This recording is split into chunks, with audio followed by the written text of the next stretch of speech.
whether in society, the workplace, or within the family. Forcing others to accept your beliefs or using power to solve problems will never work in the long run. What truly matters most is the ability to understand others with a generous heart, without resorting to aggression. Tolerance doesn't mean silently seething with anger and bearing it through gritted teeth. For example, if a neighbor throws trash into your yard or plays loud music while your child is studying, it's natural to feel angry. Swallowing that anger and saying nothing at all is not true tolerance. You must speak up when necessary. However, doing so without a harsh tone, without being rude, and communicating politely and diplomatic. This principle is also incredibly important in parenting and child psychology. In a home where parents are too strict, never allow children to speak up, and constantly scold them for every mistake, the child will not feel secure. Imagine a child accidentally breaking a toy while playing in their room. If the parent asks in an accusatory tone, the child will immediately feel fear and psychological tension. As human nature dictates, they will become defensive, deny it, or make up a lie. But if the parent understands the child's feelings and approaches them warmly, saying, "It's okay that it broke, we can fix it," the child will find the courage to admit their mistake. That's why teaching discipline is not enough. Communicating with empathy is just as crucial. Nowadays, when children are sent to international schools, they are trained to think freely and engage in open dialogue.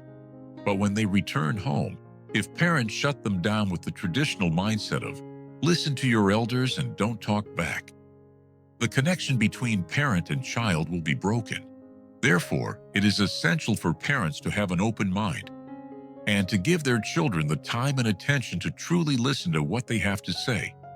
For a person to be successful, besides having broad general knowledge, deep expertise, and a disciplined work ethic, the most important factor is effective communication, the ability to speak the right words in a way that is pleasing to others.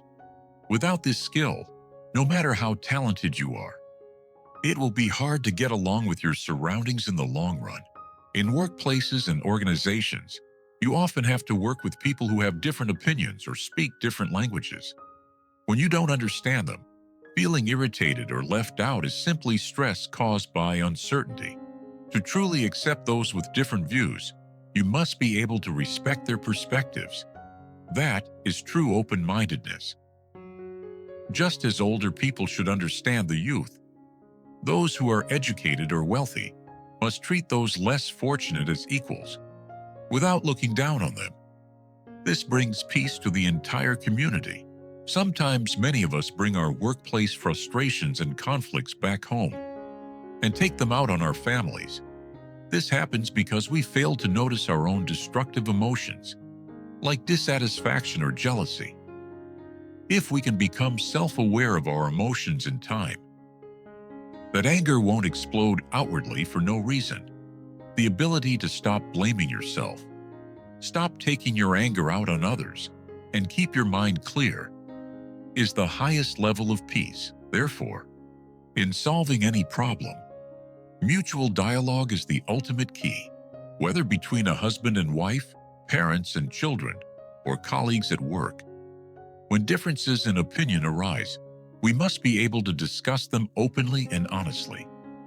Taking the time to understand others, negotiating without aggression, and practicing empathetic communication.